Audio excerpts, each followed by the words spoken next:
Hello, welcome. I'm so glad you joined us for tips for the Transition the Career Roadmap. I'm Maria Tomás-Keegan, and I created this show to share resources, tips, and practical strategies that help women navigate career and life challenges and to know they're not alone. So each week, my guest and I co-create a show to encourage women to be more confident, resilient, and brave in their career and life choices. We live stream this show every week on YouTube, LinkedIn, and Facebook, and soon on Roku, Apple TV, and Amazon Fire TV. We are so excited about that. And if you prefer to listen to your favorite shows, you can find us also on all the podcast channels. So if you are inspired by something you hear today and you want more of the same, subscribe, leave us a comment, and share your favorite episodes so we can create more ripples for women around the world. And don't forget, check out the show notes for ways to connect directly with my guest and me. So we're going to talk today about something that happens to all of us, change, and something we all get to do, choose. So when life shifts or you experience a career upheaval, what's the most challenging part for you? Do you panic? Or are you like a deer in headlights, frozen, can't move, stuck? Today, I'm going to introduce you to Nicole Devlin, and we're going to chat about those transition challenges and how they can zap your power to choose what we want next.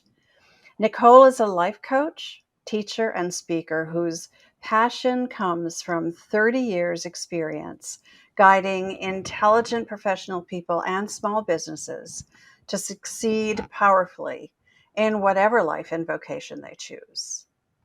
Her corporate experiences range from chief of staff, sales manager, director of marketing and communications, and operations. So Nicole also trains on conflict resolution, teamwork, and assertive communication. And with this broad range of skills combined, in her magical way, she helps people transition and align with their purpose and professional goals, motivating her clients out of scarcity and into living their dreams. Now, who doesn't want that? But to do that successfully, we need to be aware of the power within us to choose how we transition and how we show up and how we teach others how to treat us, making the transitions we experience easier. So let's get started. Nicole, welcome. Thank you. Thank you, Maria. So good to be here. You are so welcome. I'm just delighted that you are here with us today. So let's get started. I want to start with a little of your backstory, as I start with many of my guests.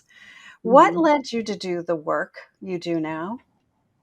Well, change, right? I mean, that's the ultimate answer, short and sweet, to that question. But beyond that, or the backstory of the backstory, is that in fact, I was a very sort of, let's call it typical, person in my era, growing up, went to college, got a job, was content to do that job, have that experience. And then change was quote unquote forced on me. Change was something that I wasn't planning on. And so as things shifted in the company that I work for, I started to look at did I want to work for this company for a long time? And if not, what else was I going to do? What else did I know how to do? And so the first part of a transition was for me to look at what I liked doing, because a job is a job, and I liked some of what I was doing in that job, but it didn't fully complete the picture. And it definitely wasn't purposeful. So I left that job to become a personal trainer. And I did the fitness career thing, moving into club management and sales. And I was the person you got when you were like, I want to see the manager. So there's where the conflict resolution stuff started. And I found myself good at that, good at being able to stay calm in charged situations. And then from there, I got the beauty of being laid off. And so that led to even deeper introspection and even more looking at, oof, well, okay, so now I went for a career in my passion. What is my next career? What am I going to do? What's it going to look like? And here I am. And it's been an evolution. It's been a process. It's not something, it's still evolving, right? Understanding what it means to be a coach, how I want to speak to people, what it is that I have learned that I can teach others. And that's really the most like meaty part of that backstory, which if anybody's in a transition, probably I would hope would need to hear. Whatever you're learning right now, as difficult as it may be and as gray area as it seems, it will become a part of the package that is the better you tomorrow, that makes you excel at whatever it is that you decide to do then. And so That here is I am. that is so true. That is so true. We lose sight of that. Every day we're evolving, every day we're learning something new. And as you said, it becomes part of our package. It becomes part of our personal brand, right? Mhm. And we get to decide how that shows up for us and how we show up in it. Mhm. Yeah.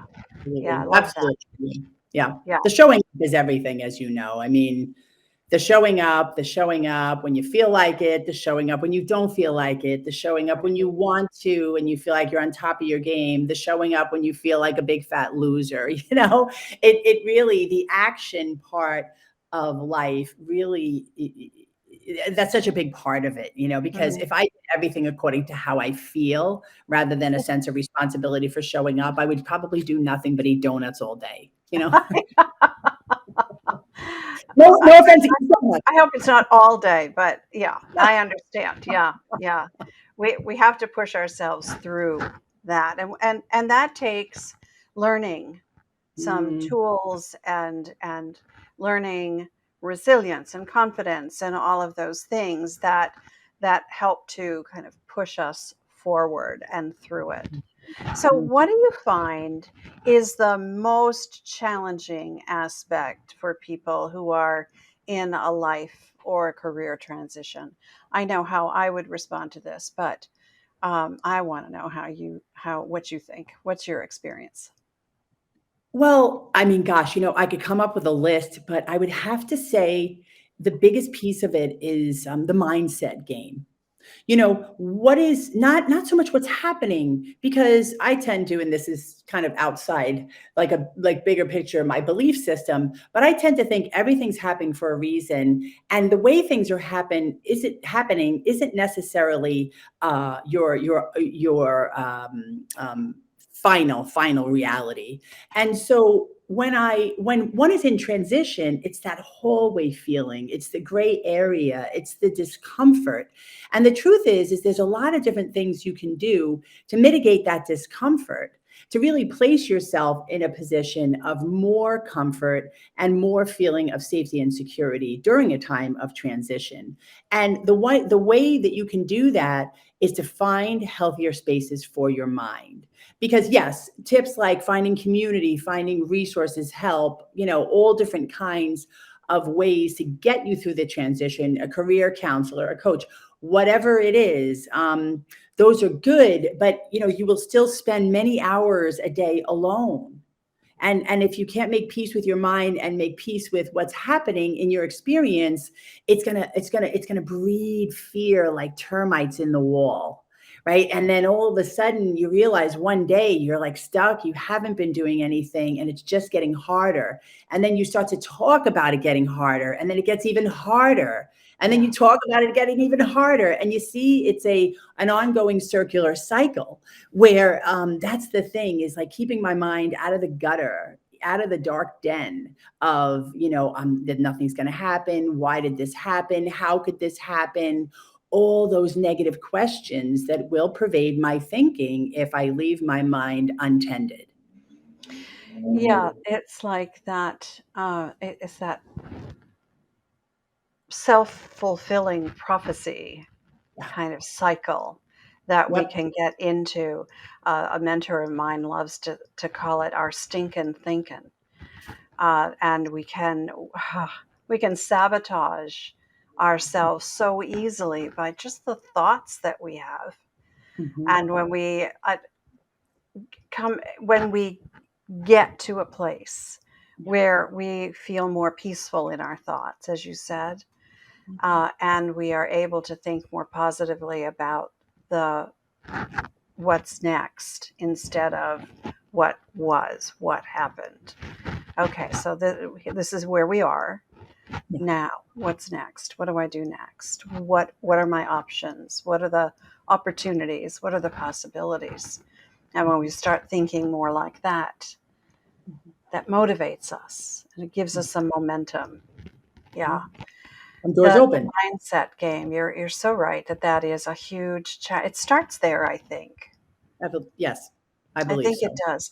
You're right, there are a laundry list of challenges that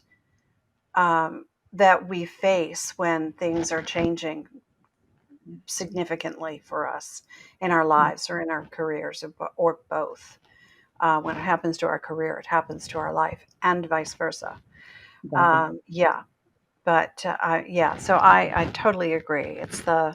That's where it starts. If Yeah. we can kind of grab that and Mhm. keep that from going down the tubes, right? Down a rabbit hole, I like to say.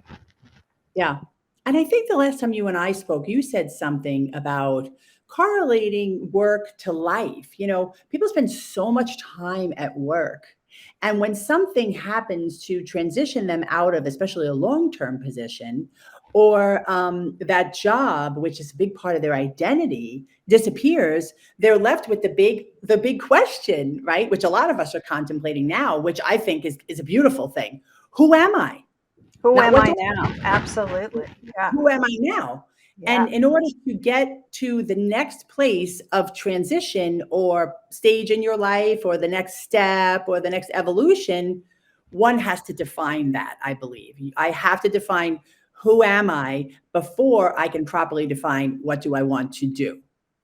Oh, absolutely. Absolutely.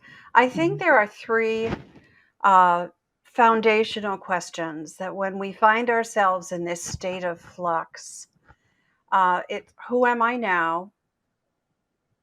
Absolutely has to be defined first. Mhm. What do I value most? What do I really care about now that things are Absolutely. changing? Mhm. And then what do I want that's Mhm. different than what I have? So I think when we and that is the way I work with my clients to get through those three really foundational questions before we can do any work at all on Yeah. what do you want next, right? Mhm. Yeah.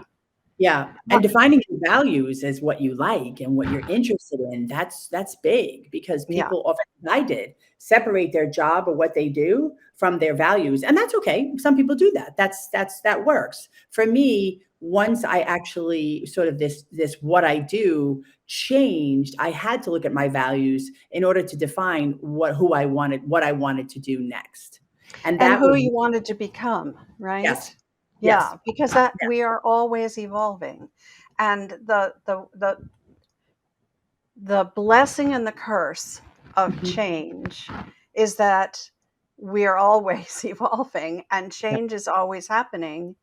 mhm, So you might as well embrace it and yes, figure out how you want to how you want to navigate mhm. this pretty constant thing in our lives. Yeah, yeah, Yeah. because it's gonna be Yeah. there, it's gonna be there. Yeah. And if And you I won't love that you said something, I wrote it down. I love this phrase you used. You learned how to stay calm in a charged situation.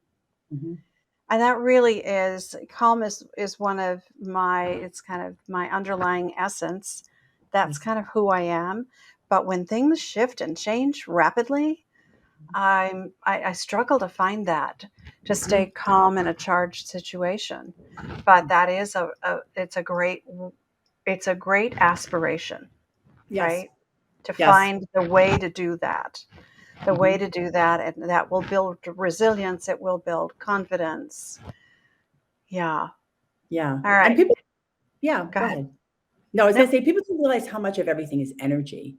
And the Mm, energy of your mind and what you're thinking and what you believe and your attachment to inner purpose and values and who you want to become is emanating out of you and projecting itself onto your next experience, right? So if I sit and I'm worried and I'm fretting and I'm not calm, and in fact, like there might be a lot of opportunities, but I can't see them because I'm too wrapped up in myself. And that right. opportunity might be at the local cafe online. I just start talking to somebody. But when I'm free to be in the next step and be in the moment and be constantly defining in myself and feel comfortable in that place, so many things happen. Even when I just go out to the coffee shop or Right. go for a bike ride, I meet Right. endless opportunities. Yeah, it just kind of opens the aperture a bit, Yes, opens right? the aperture. Love that word. Right. When we are when we are open to receiving the possibilities, right? Mm. And we never know where they're coming from. You know, you started talking about what happens internally with us. You and I have had this conversation about the power within, and you talk about that a lot. Mhm. Help us understand what you mean. What is it? Why do we lose it? And Mm. how can we overcome the lack of it? Those are probably three loaded questions, but yeah, give us your perspective on Okay. that. I'll try to take it on. So what is it? So let me go back to I did not have, or I should say, I was raised, with religious principles. Okay. And then once I hit adulthood, I detached from those principles because I felt like that didn't work for me. The practice, the traditions, the structure, anything else that went with that really wasn't, it didn't resonate deeply with me. So I moved away from it. And then I found myself in chaos a lot. I found myself making poor decisions. And what happened was, there was another change thrust upon me in my early 20s, which was to sort of clean up my life because I was creating a lot of drama and a lot of chaos to my body and my mind. And I was introduced to this idea that, there is this thing called higher self, higher power, and I could find it in my breath. I could find it in the day to day experiences. And, the truth is that since that time, which was about 30 years ago, I've continued to seek how to grow that feeling that I am powerful, that I am as high as I could be, not in the physical, high sense, but high meaning elated or energy. And then I also started to see as I studied things like all different kinds of things.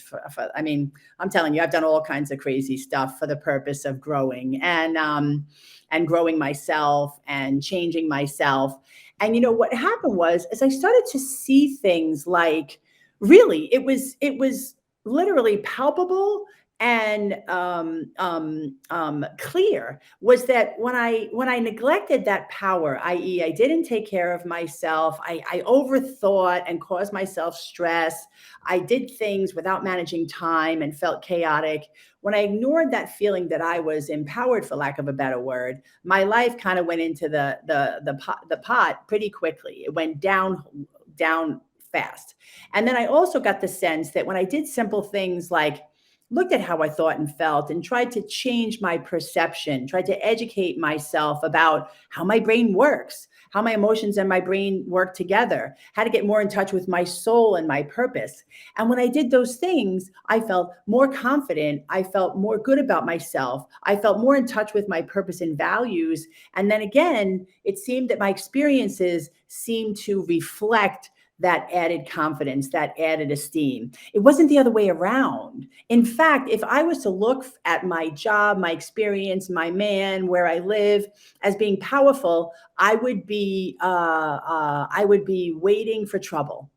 right? It's got to be the other way around. And so Mm. this power within me is really a feeling. It's like a fuzzy feeling. It's not like I'm happy all the time. Far from it. I can be judgmental and I can overthink and I can create negativity. But by a simple practice of self-examination, acknowledging greater energy and greater powers, whatever their form looks like, it might be a deity, it might be, a conversation with you. I acknowledge that energy is everywhere. And from that, I go, everything is good all the time. And I don't have anything to worry about. And, when I think like that, what happens? I don't have anything to worry about. Right? I love that. Yeah. Mm-hmm. So it's the power of again, it's the self-talk, right? The Yeah. mindset. Yeah. It all stems from that. And that we have the power to talk to ourselves Mm-hmm. and about ourselves and about others and about the situations we find ourselves in. We have a choice. We can talk about them negatively and be judgmental, as you said, or we can be more positive about it Mm-hmm. and feel the energy of that, Mm-hmm. right? Instead of the negative energy feeling heavy and Yes. weighing us down and taking us down that rabbit hole, Mm-hmm. or thinking about the situation in more positive ways. Mm-hmm. I have a very dear friend who always says to me, there's always a plus side to every situation. Yep. What is the plus side? It's like the silver lining, right? What's the plus side? And when Mm-hmm. you look for that, instead of dwell on the reality of the situation, because something happened, right? Yes. Yes. And So something that one didn't choose. Like, and just to 1 second, often, just right for just to talk about choosing, because I think this is that mindset thing. When I say everything that I say, people are like, oh, sounds easy, but what happens when something is thrust upon you, and let's say you're laid off and you have no savings and you've got a $5,000 mortgage and like a couple of kids in college, and you're scrambling because you don't know what to do next, and you don't know anything other than what you've done, and you're looking at all these numbers of things that have to be paid. Let me say that there's still the power of choice in there, and the choice is not like we never have control over those types of circumstances. Things are what they are. But what I'm trying to say is that what I do have control over is how I look at it. And the last thing that I know to do, see, I want to control it and fix it and manage it, and that just creates more stress. And really what I need to do is to back off and start some type of stillness exercise, daily stillness practice, whether it's meditation, using your breath, going to yoga, taking a walk. Those for me are all forms of like stillness. Walking is a little bit of like stillness in motion, but they're ways to keep my energy active and alive, and also to keep my body calm and centered.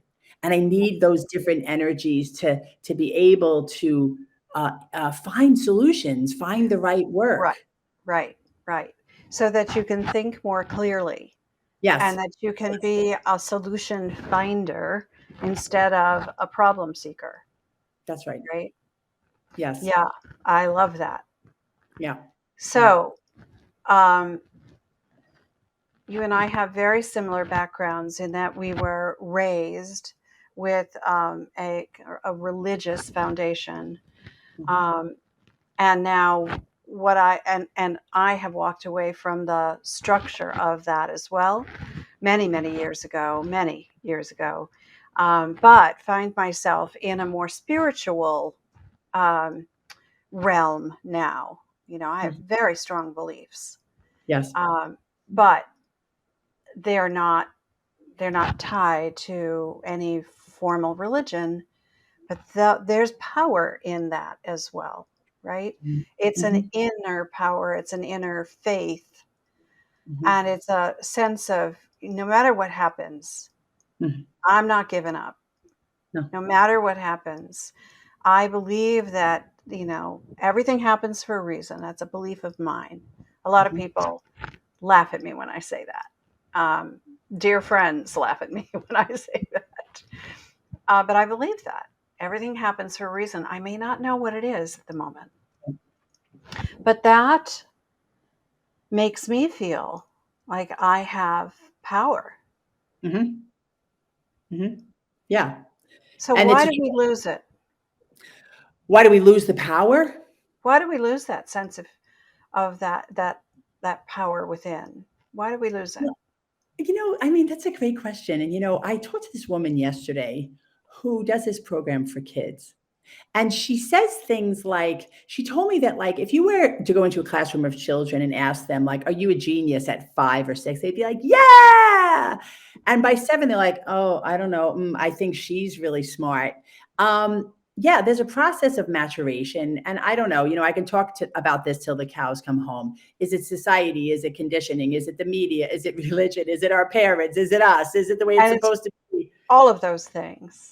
Yes, exactly. And the truth is that um, I don't know that like I certainly can't define a moment where someone sat me down and said, this is how you know you're powerful, and this is how you should Right. practice Right. owning that power or having that power. And my mother was a liberated single woman with 3 children in the early 70s, having to have a job, right? And with a ex-husband who didn't show up.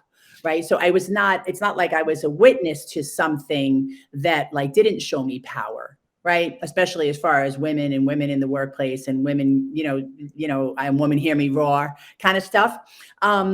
But the losing it is really like it's doubting that thing inside of me, that thing Mm. whatever it is that you call it, or however it makes sense to you, right? Like a part of your core belief is everything happens for a reason, which acknowledges greater energy. My core belief is that, like, there's energy around me, in me, above me, beyond me, beside me all the time. It's pulsing, it's energetic, and I just need to notice it and act upon it or be still within it. And the thing is we live a lifestyle that's constantly distracting us from being, and constantly distracting us from stillness, and constantly telling us that the most important thing is how we reason and analyze. And this thing, as beautiful as it is, can also be like what's a great way to call it? Almost like a devil's den, Yeah. and right. So that's the thing that takes my power. Yet when I acknowledge this great like power in my, like, say, belly barometer, and it's connected to my heart and my mind, they all work perfectly. But when I think this is the alpha and the omega, and a lot of smart people and educated people are like this, my higher power, my God, is my thinking, my intellect. And that's where it gets really lonely, because that's just not all there is. And it won't bring you through every problem you have. There's more than that. No. No, that kind of creates a lone wolf syndrome, Oh, big time. right? Absolutely. When we think like that. And Hmm. and that will zap our power faster than anything else, I think, when we feel like nobody's going through what I'm going through, nobody will understand, nobody feels the way I do. Mm. Um, that that can create a trap that will keep us stuck faster than anything else. Hmm. Yeah. Yeah. Loneliness. Hmm. Yeah. Um, I've heard you talk about scarcity. Mm. How much does a scarcity mindset play a role in being able to own our internal power, our inner knowing? Oh, that's a good question, Maria. I mean, your internal knowing is omnipotent. It's omniscient. It's everything. It's it's all powerful. It's something that's always there, right? And so it's kind of one of those things where I think I'll go back to the analogy of where the mind comes into it. And the thing is the mind is the active mind, and then we also know there's the subconscious mind. So I was taught things about, and taught, when I say taught, not like, again, someone sat me down, but I was taught based on the people who raised me, the society or community I grew up in. I was taught that either life is abundant and or life is scarce. You need to struggle and fight and scrimp and save for everything you have, hoping that you'll have enough. right? And so it's one or the other. And I happen to be raised in more of a poor working class environment. And again, I mean, no, I'm not disparaging like I loved my community. I love where I grew up. I love my parents. My grandparents were working class Irish immigrants, and they were beautiful, wonderful people. But it's like there was a lot of this, like, oh, I'm okay. Oh, I have enough. Oh, I don't need anything. These messages, these internal dialogue messages that I thought were in my subconscious, I came to realize were in my subconscious, that were really pushing opportunity and pushing success and pushing the greatest version of me that I could be away from me. Because I was always accepting meager. I was accepting less than. Do you know is it Great Expectations? And the little boy goes up with the bowl. Can I have some more, please? And that wimpish, poor looking boy with his bowl, like begging for more. That's kind of like I had an identity, if you want to call it that, inside me. It was like, oh, I have enough. I'm all right. And I wasn't able to embody and express my power as much as I can now that I've done work on quieting that voice of scarcity and really pushing myself towards purpose one day at a time and being more faithful and even intentional about what I do, how I do it, why I want to do it, and what it means. And most importantly, like, I'm not an island. I'm not here just for me. If I'm lucky, my growth will touch somebody else's life. I mean, that's the quintessential big top of the mountain thing, is that who I am and what I've experienced, as dark as it's been, transition or otherwise, should be able to speak to other people's hearts and let them know that it's going to be all right, that everything happens for a reason. And when I go into scarcity mode and I believe those lies that I can't have, or I'm not good enough, everybody's got their own limiting belief voices, then I get stuck and I become more afraid. And then it goes back to what I was saying before. Opportunities don't appear. I mean, this sounds strange, but I'll just say this because a lot of people, you can't understand this until you start to practice this. When I worry and fret, I could be like pounding away, trying to look for opportunities, sell myself, get a job, and it just seems to dry up. And then one day a friend's like, you want to go for a walk? And I go, yeah, let's go for a walk. And I get out there and I move my body and I come back and there's an invitation to an interview in my email inbox. And I know that you and other people listening to this have had that experience. Yeah. What is that about other than letting go and surrendering to the powers that be and to the idea that everything does happen for a reason? And I just got to get out of the way. And that's not my nature. To get out of the way, because we're all a little bit, if not a lot, control freaks, right? Woo! Say it again. We want things when we want them, the way we want them, and we have this vision of what we want. Mm-hmm. And we think we know how it should happen, and that's where we get derailed, I think. Yes. Because the how is, frankly, none of our business. If we can just focus on the what and make, and it's not like we do nothing, but we take inspired actions towards the what, as things drop in our laps, as you go out for a walk and you come back with an invitation in your inbox, and take inspired action on those things, then you're kind of leaving the how to happen the way it's designed to happen, and we have no control over that. And if we accept that, then there's so much more of a sense of power, of feeling powerful, in that, we get to choose to do that, right? Yes. And peace and joy and contentment. And joy. Mm-hmm. Yeah. And usefulness. Like, usefulness is a big one. I mean, I don't think people really understand the value of serving other people with their own experience. It's phenomenal. like you are, like what you're doing, Oh, what I'm trying to do, what so many people that we know are trying to do. Like we've yeah. acquired some knowledge, we have some life experience, maybe we've had a couple of pitfalls and a couple of successes, and we want to get on and do these podcast things and get out there and just rev people up and let them know it's going to be all right. It's going to Yeah. be all right. It's And it's like I it's said at the top of the show, let people know that they're not alone, no, right? exactly. And that some of us are on this journey and we're here, and the people we can help are here, and we get to bridge the gap Hmm. between them and us by teaching them what we know and Hmm. see if it works for them, right? Yes. And kind of guide them along that journey. And yeah, it's enormously helpful. And I often say before I go live with any podcast, just let me touch one person. Yeah. Just let this resonate with one woman out there who needs to hear this message.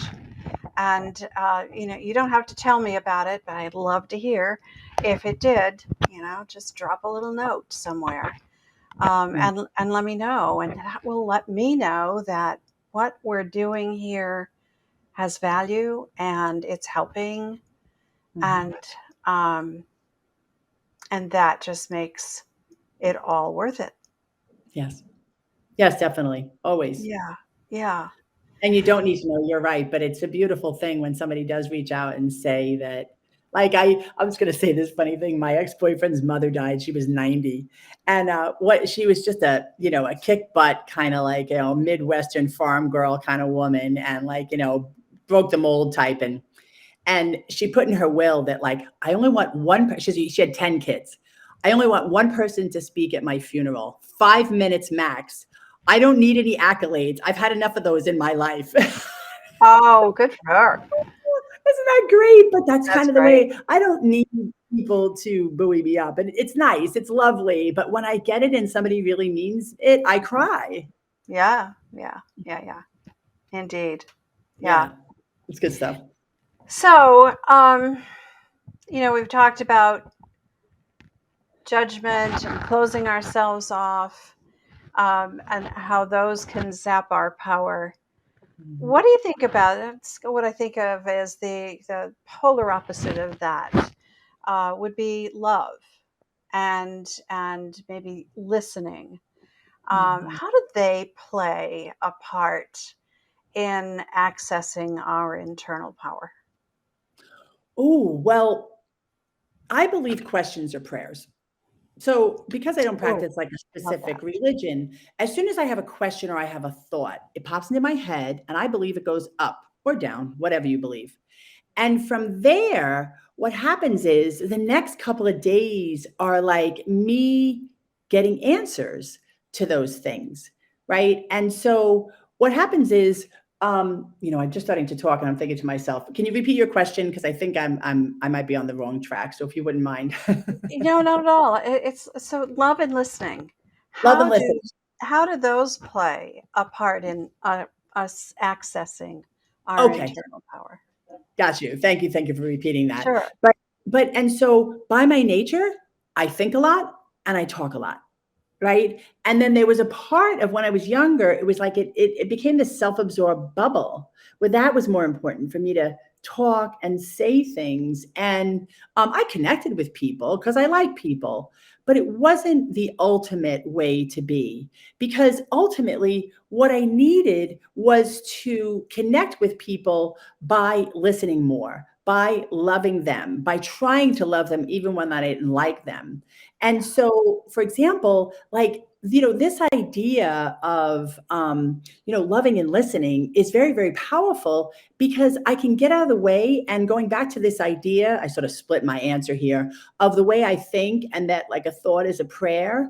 Um, if I'm talking, I'm not hearing the answers. And let's just say I'm helping somebody or I'm listening to somebody. A lot of times, Maria, it's the strangest thing. I could just be, and it doesn't even matter what I'm listening to. Like I could listen to a friend whose husband just died, and I've never even been married and don't have a husband. So he's definitely not dead, right? And the way she's talking and how she's talking and what she's saying is giving me answers to this thing that I have going on.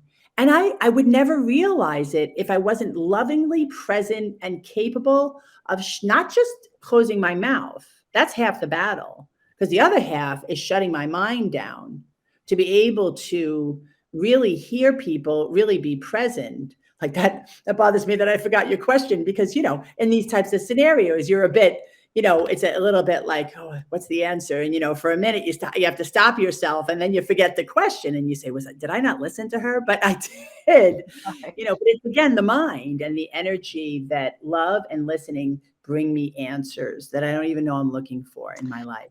And the listening part, I think, is so powerful when it is paired Mhm. with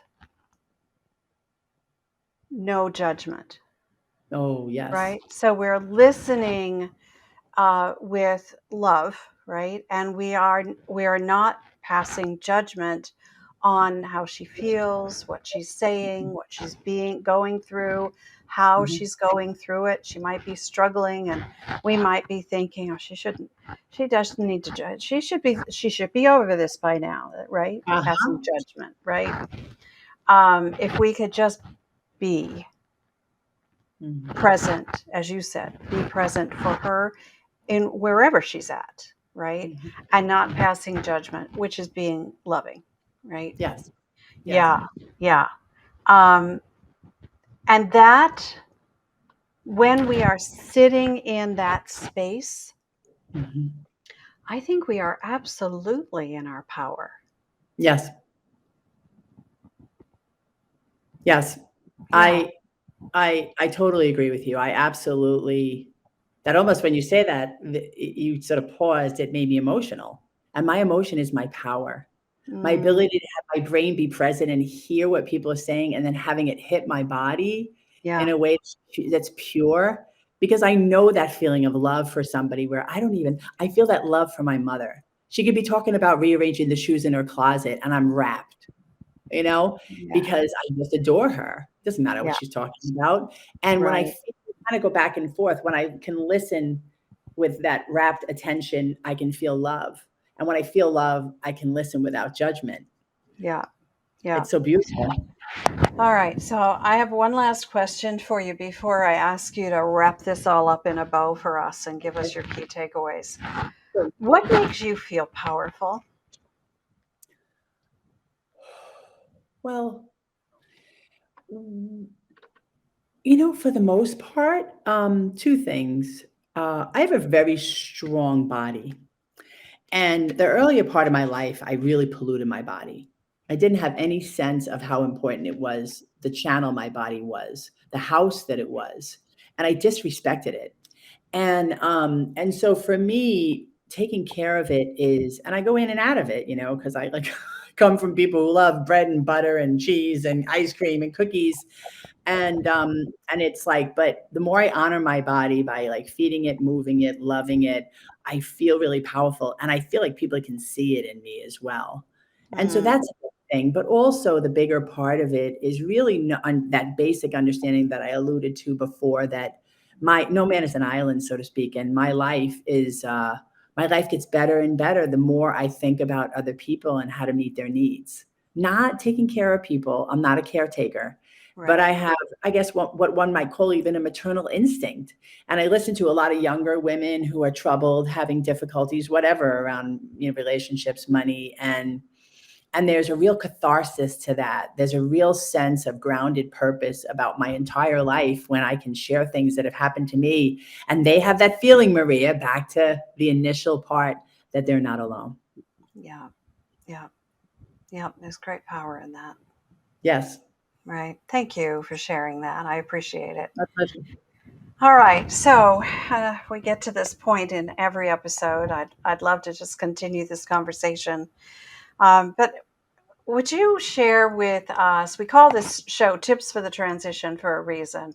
Would you share with us maybe three practical tips or three takeaways that our audience can just use Mhm. for Sure, themselves, give a try?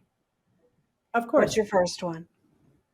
So the first thing I would say is stay focused, and stay focused in stillness and stay focused in activity. And so what that means is very, very simply find something you can do on a daily basis where you're still and sitting with yourself and just being and feeling. Doesn't matter if it's 5 minutes in a chair. Take a bunch of deep breaths. If it has to be less than a minute and 10 breaths, whatever it is, connect with your body and do your best to connect with the present moment. But that focus also the I have energy, right? So there's focus and stillness, but then there has to also be a balance of focus on activity. So keep yourself moving and let the life or the energy of life flow through you through movement, through walking, or if you're an active exerciser, keep that up. I swim, I walk, I rode my bike today. Just even getting outside to breathe the air and just feel active. So that's my first tip. And go ahead. Okay. I love that. So it feels like a an oxymoron, right? Stay focused in stillness and keep moving. Yes, So understanding, I think it's really important for everyone to understand what you mean by that. It's stillness of mind, yes, not stillness of body. It's kind of yes, shutting things down so that you are open to the possibilities that can flow in, right? yes. Yeah. That's cool. Yeah. Yeah. All right. What's number two? Number two, envision or define an outcome.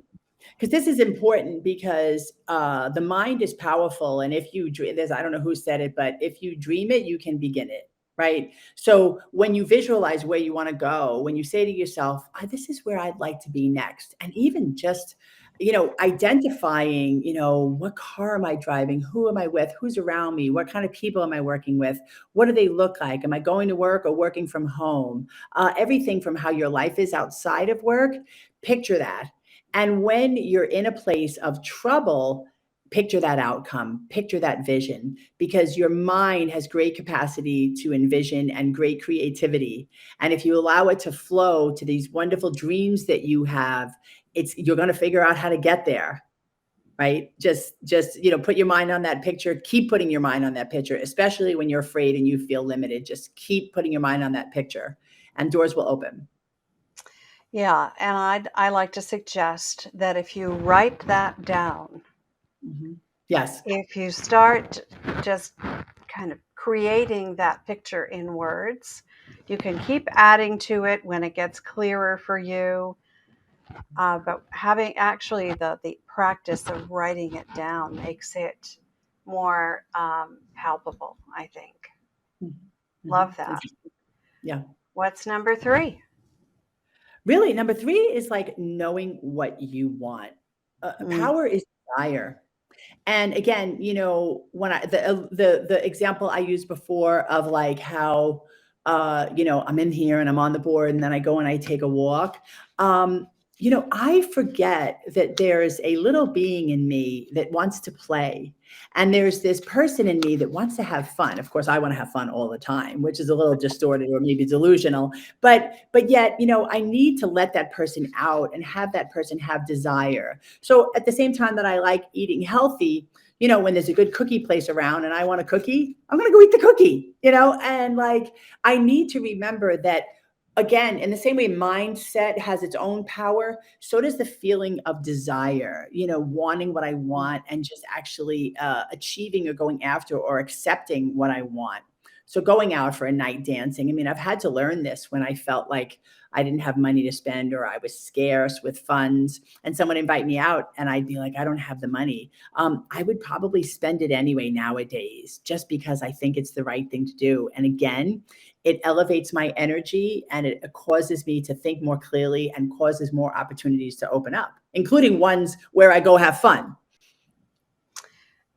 Yeah, exactly. Yeah. And that's just another way. The scarcity mindset can be a trap for so many. Mhm. It has been for me on and off for years. And it's one that we can fall back into, right?